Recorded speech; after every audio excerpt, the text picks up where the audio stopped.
Friday. Happy fantasy football weekend. Number 2. Patreon. I already know what the topic when Caleb or if Caleb puts in Patreon. is. Fantasy football. It's not just that. Wait, what? Did you see what happened yesterday? Oh no, what happened? I have absolutely no clue. I've been buried in TIFF. Micah Parsons got traded to the Packers. They did not fix the contract. Nothing got fixed. Oh, wow. In fact, it was very bad, and it was a very bad breakup, and now he is a Packer. And that's fucking dangerous. Oh boy. Yeah.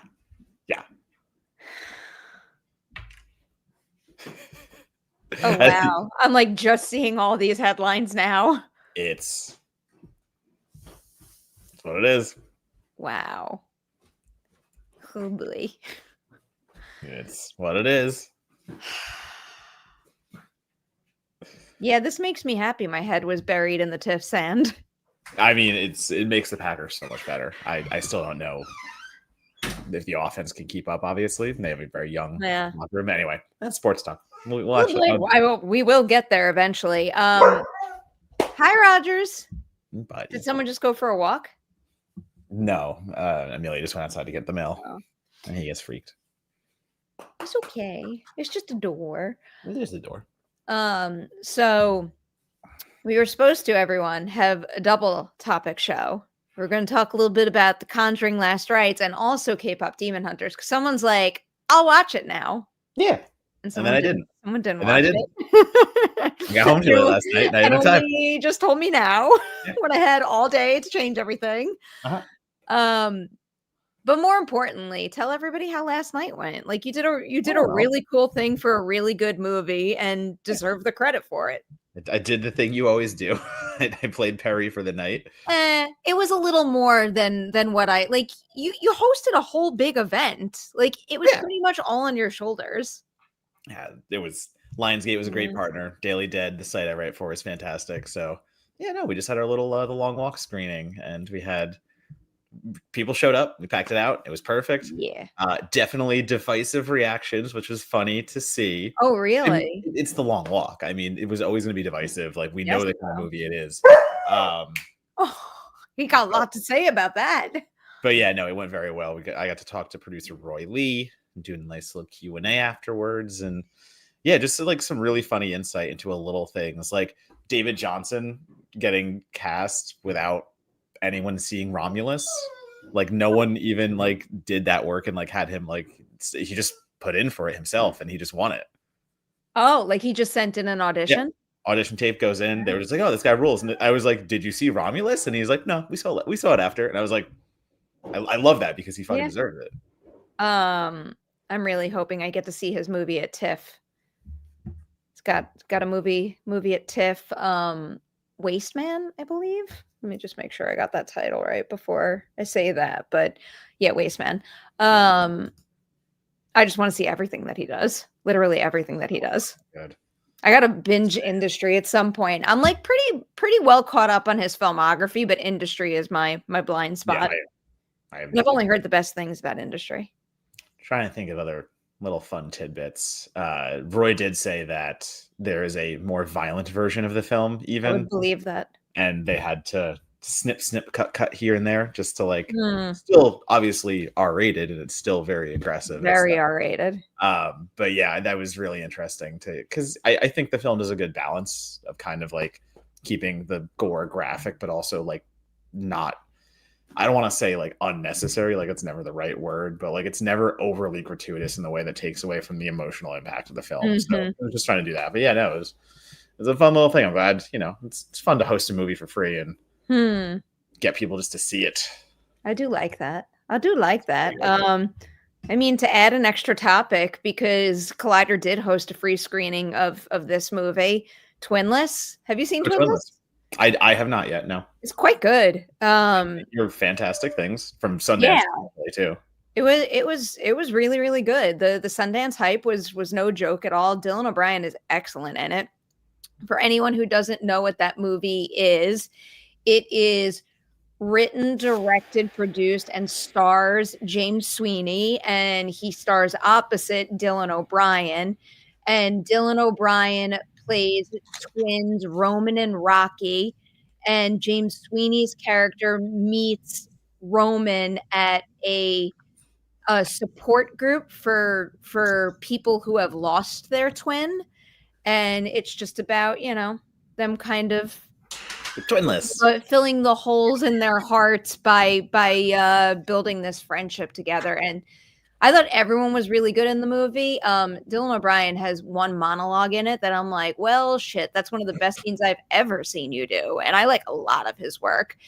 Yeah. The other cool thing that you'll appreciate is Aisling Franciosi is in the movie. And it wasn't until I watched this movie that I realized I think I've only ever seen her play like dark, horror focused Oh yeah, 100%. characters in like extremely bleak and dire situations. And in this movie, her character is like happy, joyful, and kind to the max. Like, one thing I asked her at the junket, because I was genuinely very impressed by how she handles this, her character in the movie, Marcy, who is someone that James Sweeney's character works with, she's so cheery to the point where, you know, it could probably become grating or just feel inauthentic. It could feel like a heightened performance. And I was just very impressed by the fact that she's able to lean into how big the character is in that respect, but while always keeping it grounded and believable enough. I feel like that's a really difficult thing to do, and she does it very well. Yeah, that's on the list of movies I have to catch up. Yeah, I would recommend. I genuinely would recommend. And because it's all over the description section of this video, I'll also just recommend KPop Demon Hunters for anyone who has not watched it, to tease the ladies' night that's coming out next weekend, because I was just QCing the video, so it's all fresh in my brain right now. I had Arden Cho, who voices Rumi, the speaking voice, on Ladies Night. And of course, you might know her from Teen Wolf, speaking of Dylan O'Brien, and also the show The Partner Track on Netflix. And she's just like, she's one of those people that's just too easy to interview, you know? Like, where before you know it, all your time is gone and you've only gotten to the smallest fraction of your questions. Yeah. And like all of her answers were long, but like so full. I would never even for a second have like stopped her to move on, because like every single thing she told me, you could very much tell came from a place of like being forthcoming about her experiences, really caring about her work. And then ultimately when we hit K-pop, her loving K-pop Demon Hunters. And I think she's so good in that role. The pairing of her and EJ is just like true perfection. And holy shit, Matt, that movie, it's like the biggest freaking thing ever. I still can't believe it. It's going to take over the year. I mean, it already is. I mean, it already is, but I think it's going to take over more than the year, because I think its likelihood of going to the Oscars is like pretty undeniable at this point. It's going to happen. The hype machine is going to keep this one going the entire time. You know, it kind of feels like Everything Everywhere, that kind of momentum where it came out of nowhere and you're just like, I think it's even bigger. Like, this is I forgot, someone else compared it to something the other day, and I'm like yes, but this is so much more. I don't know. I just like it's everywhere. It's soaring on Netflix. It's soaring at the box office. It's on all of like the Billboard charts. Literally every single, let's say every other video I find on TikTok is someone talking about or doing the songs or something. It's just, well, yeah. I think the way that I phrased it when I introed Arden's Ladies Night was I said something to the effect of like, it's not even just going to be one of the biggest movies of 2025. It's going to be one of the like most colossal hits, probably of the century, if not beyond. I mean, it feels like something that is that big and it's not going to go anywhere. I mean, Netflix makes it easier. Everyone can watch it. Everyone can just stream it over and over again. Well, Netflix should get a whole lot of credit though for, you know, being able to see the success, to keep the hype train Yeah. going, to get it Yeah. out even further, to put it in theaters. I'm really, really excited to see what they do with that awards campaign, because that department over there, they really do know what they're doing. And I think they are going to take this opportunity and run with it to great success. Yeah, I mean, they should. They have no, well, I shouldn't say no competition, but they have such little competition in the awards campaign sphere for animation. Yeah. If you push hard enough starting now, which they are, they're already sending out emails for like all these, you know, sing-along screenings and stuff like that. Yep. Smart. And I wouldn't be surprised if, like, once this round of sing-along screenings came and went, that during award season they do it yet again. Oh, they're going to. Oh my God, also, like, when we're talking about a movie that's going to play the long game and have an earlier in the year release, but then go all the way to the Oscars, another thing that's going to give it a really good boost and a significant amount of visibility is Halloween. Without a doubt. Correct. A significant amount of people out on the streets posting their costumes on social media are going to be characters from that movie. And I know that doesn't like perfectly equal Oscar contender, but one definitely feeds into the other and gives it a better chance. Yeah, I mean, cultural relevance is still part of the equation, because without a doubt, the more you see of a thing, the more it gets shoved down your throat, the more people are going to actually give it a chance. You know, I mean, every year we hear about how hard it is sometimes to get some people to watch certain movies in the Oscar voting pool. So it's like something like this, and when it's so culturally relevant that you can't escape it. Yeah. Yeah. I mean, we have that conversation. I get a little frustrated when folks have that argument with me that, like, it should only be about the movie. Like, yeah, it should only be about the movie, but it's not a reality whatsoever. Yeah, should and reality are different. Yeah, correct. It should just be about the movie. The reality is it isn't. And you have to know how to play the game, and that sucks, but that's where we are. I mean, and then, I don't know, at a point, like, it is an important part of the game. Like, something inspiring people to such an extent that it winds up getting more visibility. No, I see something funny. Yeah. I got my latest Blu-ray contribution sent to me. Ooh. It's for Black Sheep. And they literally, it is literally a wool outer cover for like the actual, like, obviously the movie and everything are in there. Oh, that's great. Did a commentary track with Rob Hunter on this, but like, nice. Literally, like, this is the limited edition. The limited edition is fully woolen. I like that. Very funny. That's a good one. We have a lot of people talking about Toxic Avenger. Yeah. Finally hit. I mean, listen, it took a while. I was just talking about how another crazy one it was that we saw this 2 years ago at this point. Yeah, isn't that crazy? Like, legitimately about 2 years ago. And for all the reasons that make sense to me, I get it. I get why it was so hard to find its path. Yeah. Really curious to see how this does. Did it open this weekend? Yeah. So technically it showed last night were the first screenings. Trying to see if I enjoyed it. I had fun with it. I don't think it's fucking groundbreaking by any means. I think it's a goopy, gory, kind of turn your brain off movie, but that's fine every now and then. I'm good with it.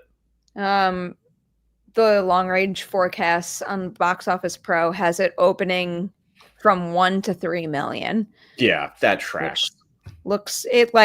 Sounds real low to me, but I don't know what their expectations are, and I don't also know the extent of the release off the top of my head either. That I don't know. I didn't look that up prior, but I mean, it's Cineverse. It's a smaller, it'll hit Screenbox eventually, that their streaming platform, but I didn't see that. Like that this was always the problem with it. It was always going to be a hard sell to be that like 30-40 million opening. I don't think it was going to be 30-40 million is completely different. I think that was always out of the movie's range, but I do think it could have had a bigger opening with a studio distributor. Yeah. Like if, yeah. If Lionsgate or something like that. Yeah. Well, I forget who had it. It was Legendary. Yeah. Yeah. Legendary. Yeah.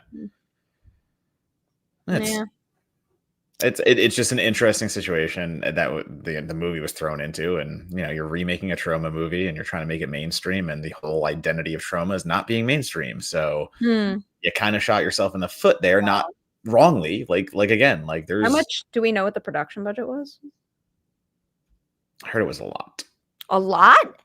I heard it was higher than expected. I don't want to like force you into giving a number if you don't know it, but like what is the range in your mind for higher than expected? A lot. I don't want to say it. I can't. Okay. What I I'm just see what if I could find a number really quickly, even though I don't think I can. Yeah, I don't think yeah, I don't think I'm gonna find something. Probably not. Yeah. They are doing that fun campaign though for I think. Oh yeah. This? Yeah. I had seen a headline the other day. Hold on, I just had a piece open about that. Toxic Avenger. Yeah, about 5 million erased in medical debt.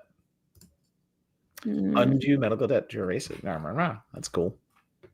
Hybrid Studio Cineverse is giving at least $5 million towards debt relief to promote the Peter Dinklage Splatterfest. That sentence came from a website called Fast Company. Is hyping the film by working with the nonprofit Undue Medical Debt to wipe out at least $5 million in debt for families struggling to pay their medical bills. And then they say it's the rare benevolent marketing gesture that will have an immediate material impact on real Americans. So good on that. That is, if you're going to support a movie this weekend, support the one that's actually supporting other people. Yeah. If we're being honest. Well, it happened. It happened. I mean, we already talked about this briefly. Yes, sorry, Caleb. I am excited for fantasy. We'll see how things go. We got the draft coming up this weekend, but yeah, Micah Parsons is all the rage. I mean, that's all everyone's talking about. It's what it is. 2 first-rounders and a defensive tackle for Micah Parsons, who is now the highest paid defensive player, I think, ever. 47 guaranteed every year, or something about that. Yeah, that's just Jerry Jones punting on the year. He's got 2 first-round picks to worry about in the coming drafts. He has said enough, like literally all the press conferences he's doing right now are so aggressively like, we didn't need Micah. We know how to defend against him. Like we know how to counter him. We're just going to run the ball. And it's like, my God, like he's a generational defensive talent. And he just, I don't know, he's being treated now like it's not that big a deal. Fucking Jerry's out of his mind at this point.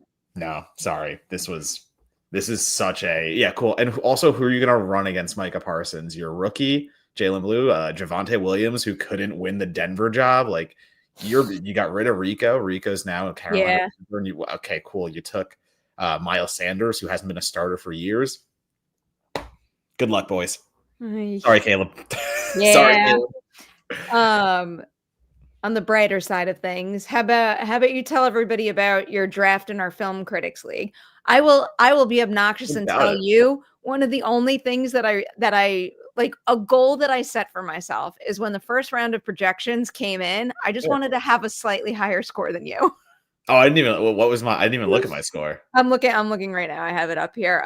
Right now I'm projected for 134 points and you're 127. I think we both had pretty good drafts though. I was a little worried that I was going to be down because I opted not to prioritize a quarterback. And then eventually I'm like, I'll just I'm rookie heavy. I drafted 2, but like I think my starting wide receivers are both rookies at this point. Like, I have Puka, really? I have Tet McMillan at Carolina. So Puka's my anchor wide receivers. I got Tet. I got that kid in. I was reading good things about Tet. Yeah, and the kid in Tampa Bay who's basically. Oh yeah, he's on all like league winner lists. So I'm gambling this year. You also have Lamar and Stafford. I know, but I also have Breece Hall that I panic picked. I literally was running out of time, and I was trying not to pick Breece Hall, but he was the. Yeah, I mean, you never. I guess no. I drafted him last year. Breece Hall fucked me over. He's not. Braylon Allen's getting half the shares. Like I think I did. Did I wind up taking Braylon Allen? I might have. You might have. Yeah, he's on my bench. Well, just to follow up with that. Oh, let's. Well, we'll see. What's we'll see, Steven. Wait, Steven, I'm going to pull up our draft order in a minute, but I went really, really heavy on Bengals. I've got Chase Brown, which I'm very proud of Chase that is pick. great. I love Chase. I picked up him and I took T. Higgins again because he paid off real well for me last year and I think the year before as well. Yeah. I'm feeling pretty good about that. And then I have Chuba Hubbard as my second running back. I got Nico Collins, which I'm quite happy about. I have Jake Ferguson for my tight end, which like I don't Tight end. There's the elite tight ends and there's the plug. I don't quite know what to do about that. Yeah. I picked up Aubrey as a kicker. I think I was the one in our league that pulled the kicker trigger, and then literally everybody picked a kicker after me. But I was afraid that I sacrificed the QB spot and the tight end spot, and was I also going to play that game with a kicker?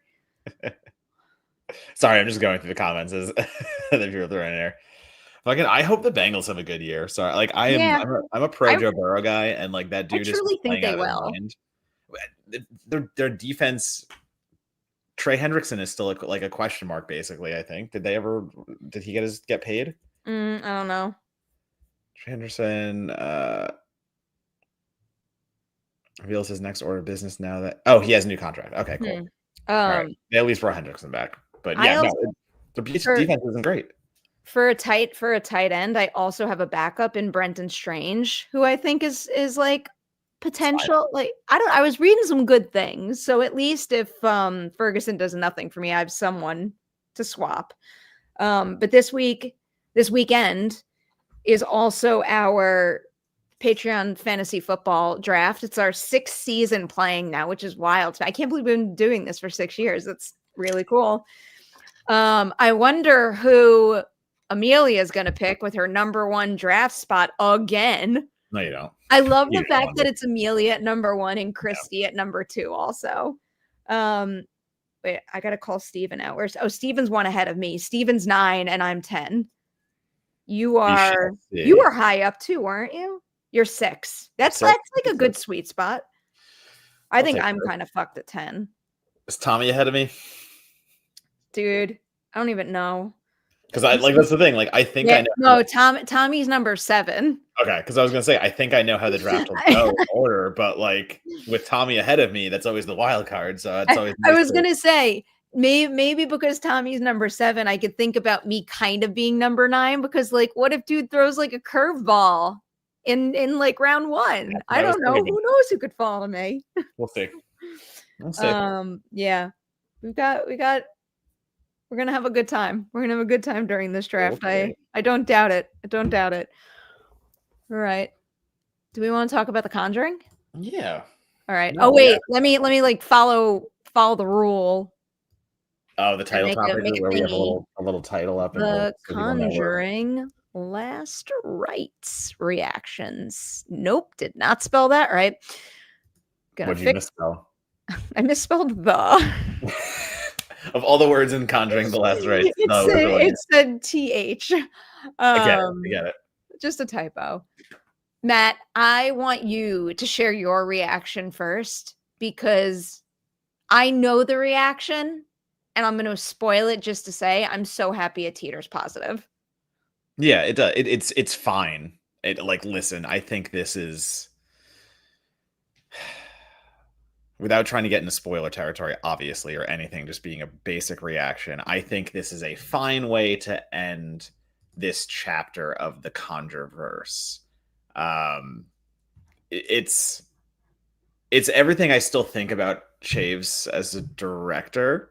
I think the scares still pale in comparison. But what he gets right is the emotional core of the film and having it be about the Warrens and Judy, and the storytelling they do there, I think is the strongest that he has managed so far. So while the actual terror of the film still is a little lackluster in my opinion, I think there are some very good jump scares, but I think the longer he plays with a scare and the more drawn out it is, it's just not there. It doesn't sustain for me. But for, again, ending this chapter the way he ends it and the way that deals with the Warrens, like it is a justified send-off, let's say, to the Warrens. And again, like Because are they going to make more? We don't know. Like, we'll never know. You can always say it's the final chapter, but look at any horror franchise. There's 10 final chapters if they keep going. So what we have, I really like where they end it with. If it keeps going to, great. But justice for the Warrens. It does it right. It cleans up okay. I do really think this is the end for Vera Farmiga and Patrick Wilson. I think that's what they mean by the end. This is the end of their... Yeah, this is the end of their run. Even that is what I'm questioning, though. I'm kind of like...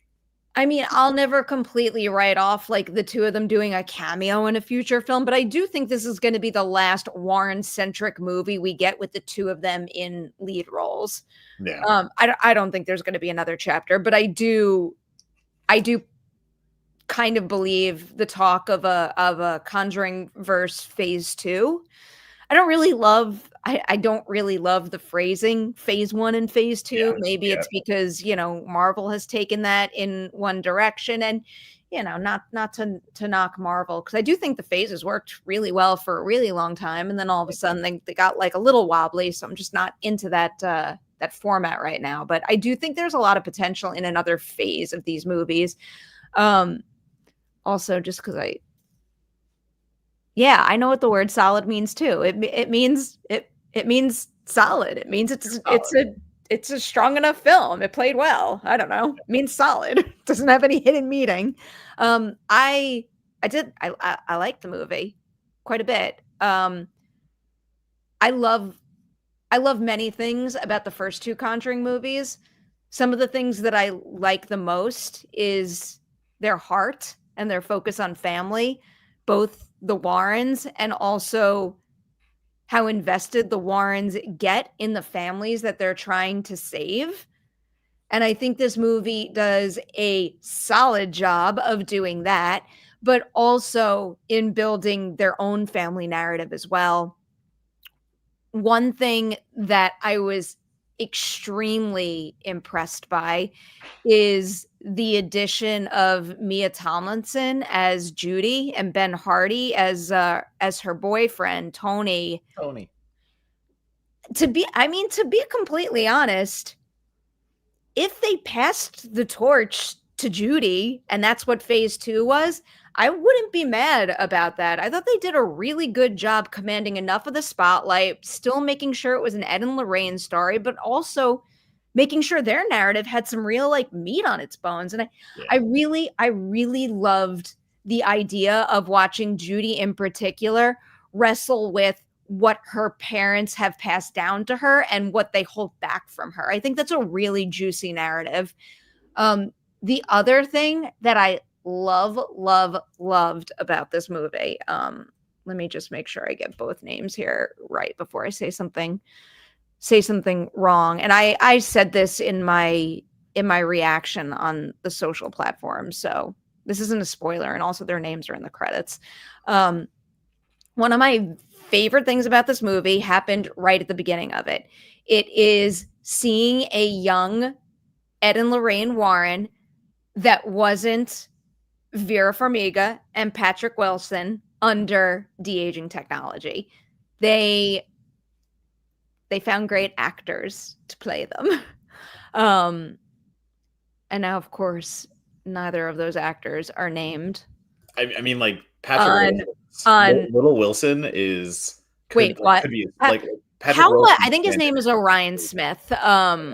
I'm just going on IMDb because Wikipedia didn't have their names handy, which is unfortunate. I'm pretty sure it's Orion Smith and Madison Lawler. Yeah, no, I am right.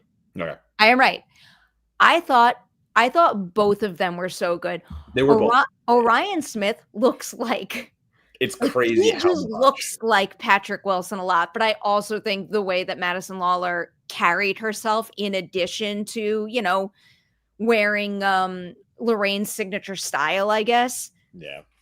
They nailed it. They made me believe so hardcore. And as someone who has only ever sung Farmiga and Wilson's praises, I think they are on another level as those characters. I think it's some of the best casting of all time. I would never think that two other actors could embody them as strong as these juggernauts do. And then all of a sudden they do this with a single sequence. Yeah. Job well done. No, and again, it's just a testament to the whole like de-aging conversation. And listen, you can de-age. It's looked okay sometimes. Don't get me wrong; it's not all terrible, but you can still tell it's de-aging. Where seeing these two actors who look exactly like their elder counterparts, there's just nothing that beats that. Like the actual just casting process, like it's so impressive. So yeah, I really like that about it. And again, like I do want to stress, I think there are some really good frights because it's kind of like a walk down memory lane at times. It's the Warrens, Yeah. so you know you have all of these demons still in play, and I think they found a really interesting way to tie back to early Warren history and have a demon that is once again like intertwined with the family. It's not just another case. Like the power of family compels this entire screenplay, whether that's the evils that lurk, the storytelling between Judy and her parents, and any kind of like development between the families still at this point, even later in life and stuff like that. Like there's a lot of good bonding and chemistry and all that stuff Yeah. going on. And you know, there are some, I felt like the insidious appeal in this more than a Conjuring movie Eh. with the scares at times. A lot of, you know something's lurking behind the back, but like it still gets you that face that's just there that pops out. You know the scare is coming, but it still works. Hmm. So I do want to give credit there.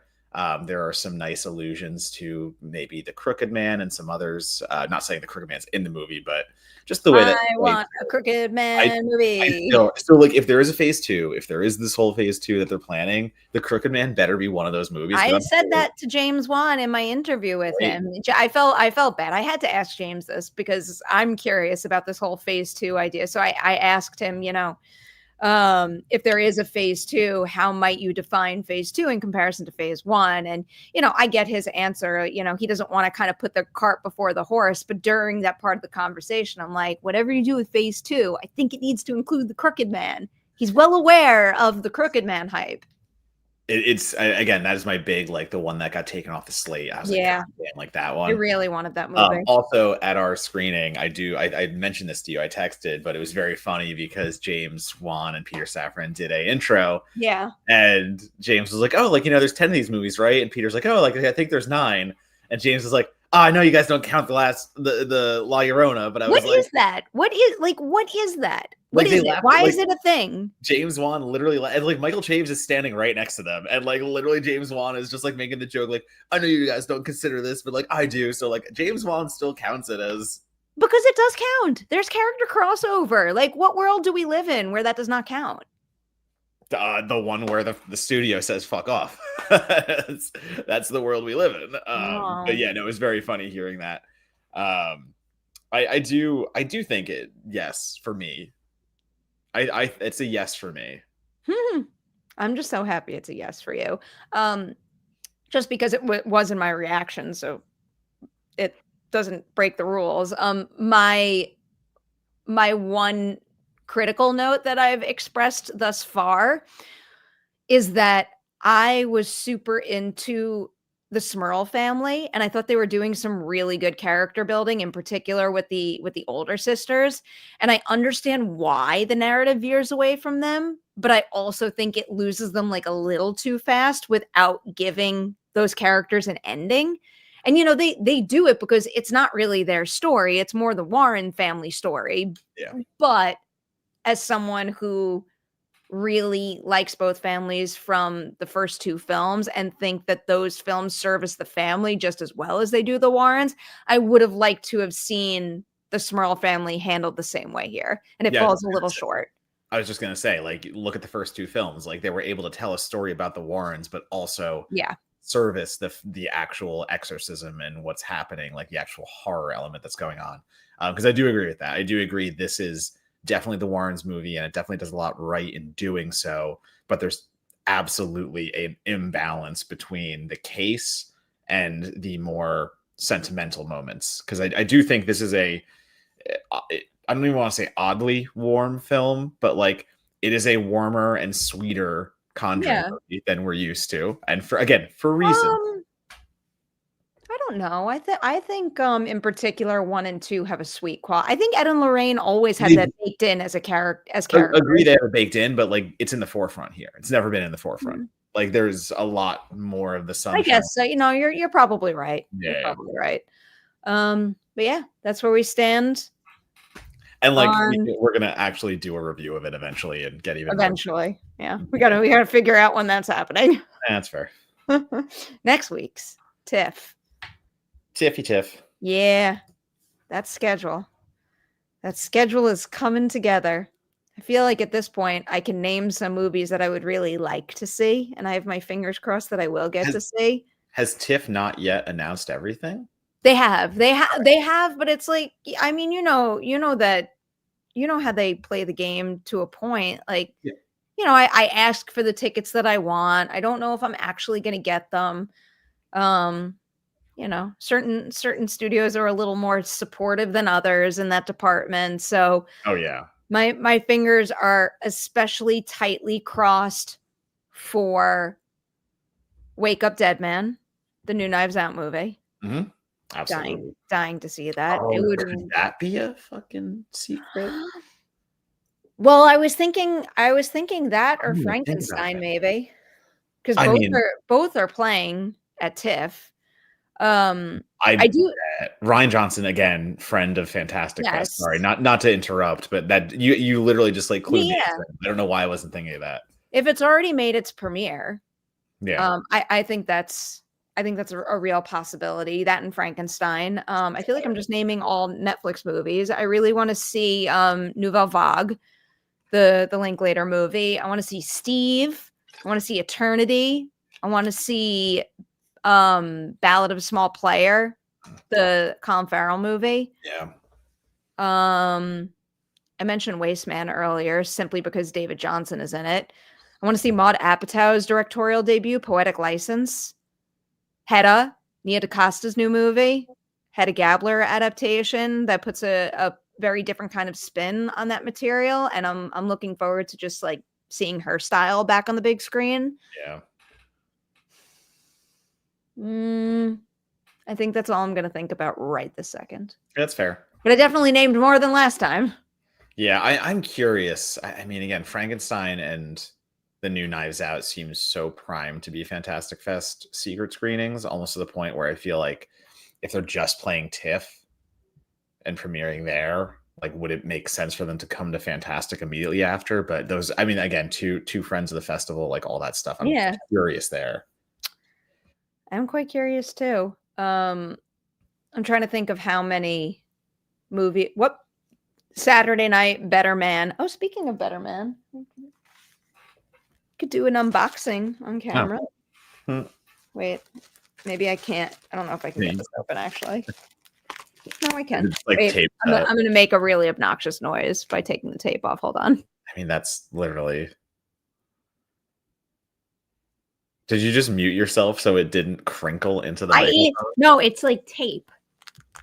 It's like tape. You hear that? It's tape on plastic. It even upset Malcolm. Malcolm's here to make sure nothing's going wrong. It's tape, Perri.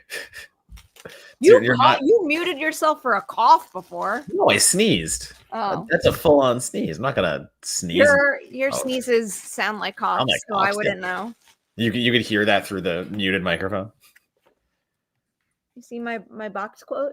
Oh, nice. I didn't know that was yours. Yeah. It's right there. I mean, you could barely see my name with the way it's framed. Framed, but it is there. Oh, that's fun. Yeah. You want to play with the supervised? I like Better Man a good deal.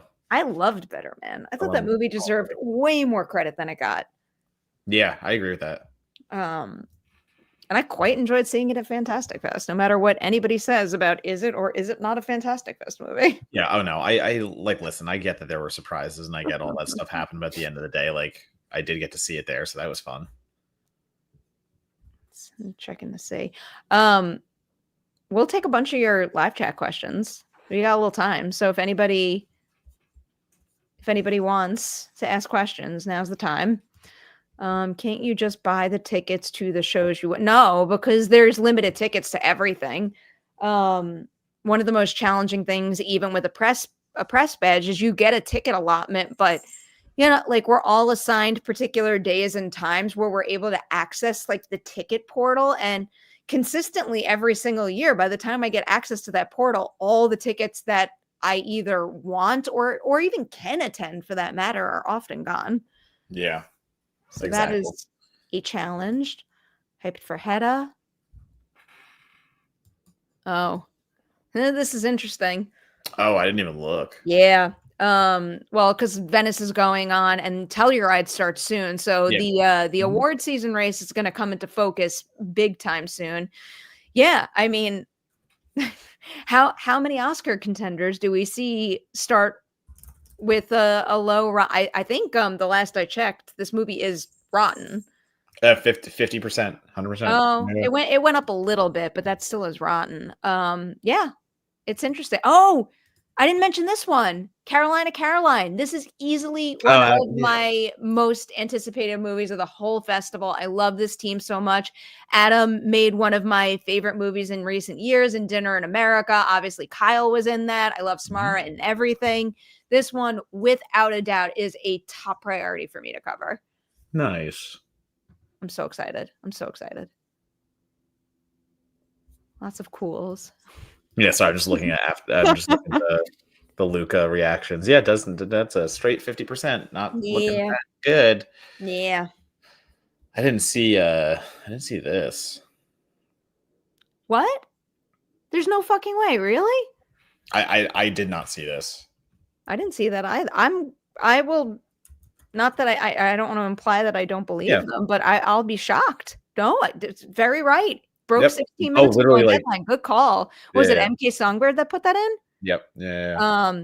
Figures. Always the first on all the I feel like my news breaks come from MK Songbird. So I don't know why I doubted this. Mortal Kombat 2 will now rumble next summer. The Deadline report says, and it's exclusive to Deadline, I should note, Warner Brothers and New Line / Atomic Monsters. Mortal Kombat 2 will now fight toward the summer, the start of next summer. Huh, interesting. May 15th, 2026, instead of October 24th this year. That's fascinating because I was having coverage conversations though. Like it felt like we were going to start working on that soon. Yeah. Listen, I want to see this movie. I'm a little bummed I have to wait longer, but my uninformed read, I know nothing about what's going on behind the scenes. That sounds like a move made with faith in the movie. You're moving it to a summer slot. Yeah. Like literally you're taking your movie out of I think it's smart because obviously October is dominated by horror movies and stuff like that. And I don't think Mortal Kombat exactly fits that bill. And Halloween is literally the next weekend after it was planned to be released. So I think that was smart to kind of vacate that slot. And like you just said, you have to be confident in a movie to put it in a mid to late May slot. So like I read this as hell yeah, let's go for it. Yeah. I don't know. There's the momentum question that Mirror Domains just brought up about like they just released the trailer. Like momentum is going the right way for it now. Will that hold for May? But I don't know. I don't know either. But I kind of like. I'm like okay with this choice. I'm okay with this. No, I think that's smart. It's one less thing I have to worry about to cover in October. Wow, that is true. That is also true. But that could have been a fun screening. Yeah. Then, not saying it can't be, but that could have been. Yeah. My man, like, what's going on over here? It's Malcolm just destroying all the tape. He's not destroying anything, but it looked like he was eating something before now. But now, no, he's here. He's here. Just fucking. Look at the big boy. You okay, Bubba? You gotta take that down. Just rips it down. No, he wouldn't do that. He's not destructive in that sense. He's destructive in the sense that he'll bite. Actually, he's just smelling. He's not biting right now, which is unusual for him. There you go. There's the nipple. It was so gentle, though. It's fine. He's a good boy. He's a good boy. It was really fun actually bringing this up. I was waiting. Oh, you just took my. I'm sorry. No, I didn't watch The Long Walk last night, so I hung out in the bar at the Century City AMC And I just kept hearing people like go to the bar and like buy drinks and stuff. And there were a lot of people there for the Jaws re-release because like the bartender would ask every time, "Oh, what are you here to see?" The screening for us was packed. I assume because like people kept coming for that. So it's Yeah. cool to see people showing up for the re-releases at like an AMC or something even. I like when they do that stuff. I wish I could see Jaws on the big screen. I would like that. Hit that on the re-release. I don't think I have ever seen it on a big screen now that I think about it. No, I've only seen it on television screens. Well, that's actually, I don't think I have either now that I think about it. I'm too busy seeing Jurassic Park for every single re-release they do. That's fair. Not that I have to choose between one or the other, but no, I know. Box office is a cool question right now because this franchise, especially this franchise opening this particular weekend, is usually a good combination. It opens next weekend. Yes. Right? It's like not this weekend. Right. It's the 5th, which we've had this conversation looking back on the history at the box office where It Chapter 1 essentially changed the game. Usually like end of August, even beginning of September wasn't like the hottest slot in the world. And then all of a sudden it blew away the box office. The Nun made a ton of money in this slot. Yeah, I'm going to say it opens, especially if a lot of the reviews are positive also. I think it's all going to feed into an over 40 million opening for sure. I'm definitely going to bet on over 40. Yeah, I think that's an easy bet. Let me look up what the projections are. I was just going to say, what did the last one do? What did I don't know if that's a good comp because wasn't that like a little bit of a weird time where we were still that's fair. Not fully back. Okay, wait. First thing, long range forecast, Box Office Pro. The Conjuring Last Rites has a range right now of 40 to 55 million. Which I don't want to lose that page. And then Devil Made Me Do It. So that made 24 million. But it opened June 4th, 2021. And it was the situation too where we were getting a lot of dual releases where things were coming out in theaters and on streaming, I believe. I think. Don't hold me to that. I'm pretty sure that's what was going on then. I'm not surprised to see these projections that high. I wanted to keep this page open because I also saw, I was curious to see what The Strangers Chapter 2 could be trending for. Right now, Box Office Pro has it opening with 8 to 12 million, which that would make another winner for that franchise. That's a rock solid amount of money. Yeah, I mean they're gonna make money. Like that's the thing. We'll see how the second movie fares at Fantastic Fest because that's opening night. So very curious. I'm very curious myself. But I think there's enough of recognition there in the horror fandom to say like people are gonna show up for these anyway. It's The Strangers, so kind of true. I don't know. Sometimes I feel like with a brand like that, though, if hardcore horror fans feel like they were fucked over with the first one, it could be the opposite effect. Yeah. Or it's just Megan, where it's like Blumhouse overplayed their hand tremendously and they thought they had something that was so recognizable and they just didn't promote it, didn't do anything, and also made an action movie. I think this is a different case because The Strangers have been around way longer than Megan. That's fair. Yeah, the Ingrained. They had two movies. Like Megan was obviously very, very popular, but that character was still in, very recent pop culture sectors, whereas the Strangers are some of the best slashers of all time at this point. Yeah. From the original movie. I mean, Pray at Night. I like Pray at Night. I'm fine with Pray at Night. Yeah, I don't think it's bad. I like Pray at Night, but I love the pool scene in Pray at Night. Yeah, the pool. That's one of my favorite horror scenes of all time. I'm obsessed with that scene. No. It's super great. But yeah. I'm curious. There's a lot.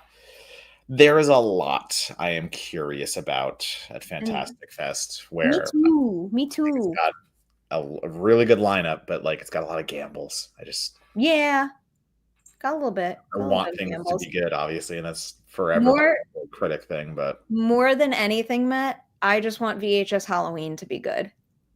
Yeah. I think that's the one I care about the most. Maybe because we just permanently branded ourselves with that franchise. Literally. Um, no, but also I think the last two installments of that franchise have been just like so fucking good and have really like reinvigorated me as a horror lover who loves big swings and seeing new talent. I just really want to see them knock it out of the park again. Also because I love movies about Halloween and I'm so excited that we're getting an installment of VHS that is all about Halloween. Yeah, and especially like the confidence boost of Beyond being my favorite VHS movie so far. So the fact that like one of your later stage sequels is still one of your better ones, I feel like this is a franchise that keeps gaining momentum the farther it goes. And all the gore that we have seen over the last two, especially, and now we're getting that in a Halloween package with the new one that I assume will be just as gory if we're following suit. Yeah. So yeah, I'm into it. I'm into it. I'm very excited. Very excited. Did you see any other questions you wanted to take? I don't want to dominate the chat. No, you're good. I did watch it. I did. I was a fan of the first Sisu, so like I was lining up for this one no matter what. Again, Fantastic Fest. Very excited. I forgot to pack my Sisu sweatshirt for Fantastic Fest. I mean, can't you just do it? Oh no, you're there already. I'm on the wrong coast. My Sisu sweatshirt lives. I could have Frank ship it for me when he feeds Pouchy. When he feeds, that's funny. But no, so the sequel introduced like Richard Brake's in there. Stephen Lang is the villain now, so we have the hero of the last film. The concept is hilarious in a way, but like the hero goes home to the house where his family was, obviously tragedy happened, and the whole movie is he disassembles his house and he's moving it, and he gets the Russian soldiers track him down for like revenge and all this stuff. So yeah, it's like Stephen Lang's company, but it looks like obviously not Mad Maxian, but like it is a road thriller, and like literally a lot of the action in the trailer is seen from the truck and like vehicles and stuff like that. So I'm really curious how this is going to play out. Like it's the concept is batty for a sequel enough, but Stephen Lang villain, yeah. I'm so excited. I really hope I get to cover that one again, just because I'll like that's probably one of my absolute favorite TIFF memories, actually, given TIFF is next week, is that like I didn't know shit about the first movie and I was assigned to cover it at TIFF and I got to meet that whole cast and the director, and like I just remember like seeing a thing that was kind of like a discovery and just absolutely buzzing because of how good it was. That's the best part of festivals. Yes, the Soviets are the bad guys. Confirmed. I'm gonna watch that trailer after this. I'm so excited. Yeah, it's a good trailer. There's a lot, like again, the Halloween has a trailer, like VHS Halloween. You saw that, right? I didn't watch it. Okay, so like that's a trailer too. I'm sure it's like quick cutting, like what they usually are, right? Yeah. Okay. But it gives you an idea of what to expect. I think okay. It's got all the segments are kind of like featured. I'm trying not to watch a trailer if I can. I don't know. I probably will now that you've said it, though. I mean, have you watched any of Peacemaker? I've only watched the first episode. Yeah. How much is out? I watched one. Yeah. I don't know if the second episode came out. It might have. I have seen whatever is out. Let me just make sure. Season 2, episode 2 came out on the 28th. I have not watched that one. Okay. No. I am so far into Peacemaker. Didn't we talk about this a little last week? Yeah. Like I don't know what I'm allowed to say or not allowed to say. So I'm just like I like what I've seen so far. Well, I'm caught up like with the public release of it, so I can say that I've seen one. Well, I'm not caught up, but like you know what I mean. Like I'm not worried about going too far because I haven't watched too far. I really liked the first episode. I like a lot of things about it. In particular, I like watching Jennifer Holland kick ass. I'm pumped for more. Maybe I'll actually. I was about to say maybe I'll actually watch the second episode tonight. Like who the fuck am I kidding? I have 10 TIFF interviews to prep for and movies to watch. No, I still gotta finish my reviews for Long Walk and Conjuring. I gotta get those locked so I don't have to do I can't wait to talk about Long Walk in depth. I know, yeah. There's like it's talking about it so like vaguely has been just so like I also just really want to cover Wasteman at TIFF just so I can ask David Johnson a couple of Long Walk questions. Throw him in there. I know. Ugh. He's so good in it. He's so good in it. I haven't watched the second part yet. Not yet. That'll be one I get to Yeah, like eventually. What is the deal with that? It feels like the hype is not anywhere near the same. I'm just looking up some streaming charts just to see. I thought the first season was fine. I thought it was fun, but it was nothing that blew me away. I thought it was good enough kind of thing. Like I enjoyed myself. I did not think it was super great, but that's still like the hype for that was still like the roof. everyone like, watched again that. pop culture sensation, and I'm not getting those vibes from this season much at all actually. Right now on the Netflix TV charts, Wednesday is number 3. I guess I would I mean, I guess I would actually expect that because the new episodes haven't released yet, so it'll probably top the charts again when they do once come out. Once it's actually available. Alien Earth is number 1 for Disney Plus. Peacemaker is at the top of the charts for H. I really got to catch up on The Summer I Turned Pretty. The conversation around that show just seems like absolutely batshit that I kind of want to be a part of it. Like not good batshit. Like maybe it's getting too melodramatic, but I kind of want to be a part of that conversation. Go for it. The healthy part of that conversation. I know Prime Video did just release like some sort of little graphic that's basically like, talk about our show, but be kind. Like the actors are people too. So I hope they're not getting vile shit about I mean, if a studio has to put that comment out, I'm sure they are. And they are getting it aggressively. Do you know what the top movie on HBO Max is? Bloodlines? Final Destination Bloodlines, baby. Bloodlines, yeah. And do you know what the top movie on Netflix is? KPop Demon Hunters. I feel really good that one we could have predicted. Yeah. That one's Novocaine's up top at Paramount Plus right now. Oh, that's nice. And The Gorge is number 1 on Apple. That's old. I love that. Came out a while ago. This is like my new box office mojo. Like I have to check the charts all the time, and I really enjoy checking them. Interesting. Yeah, it is interesting. All right. 'Tis din time, and then I'm off household. Lunchtime. I haven't eaten lunch yet. Isn't that fucking insane, man? It's 4:00. You know what really screws with my head? So I eat dinner on both coasts really, really early. My sister eats dinner really late. There's some times when she's on the East Coast and I'm on the West Coast, and I've eaten dinner like an hour before her. Yeah, that tracks. Yeah. All right. Yeah. No. I eat too late for lunch. I know that. You do. I'm so excited. We're eating tacos tonight, and I can't fucking wait. Can you plug all the good stuff that you're doing? Yeah. You can follow me on the socials at Donatobomb, DONATOBOMB. And that's Blue Sky, Instagram, Letterboxd, and TikTok. This week we have, what have I done this week? You hosted a screening. Well, I hosted a screening, but I wrote Bloody Disgusting is having Trauma Week or Trauma Month where they're covering all trauma stuff. Interesting. So I wrote an ode to Mutant Blast, and then I wrote a piece about Poultrygeist. So 2 trauma features on Bloody Disgusting.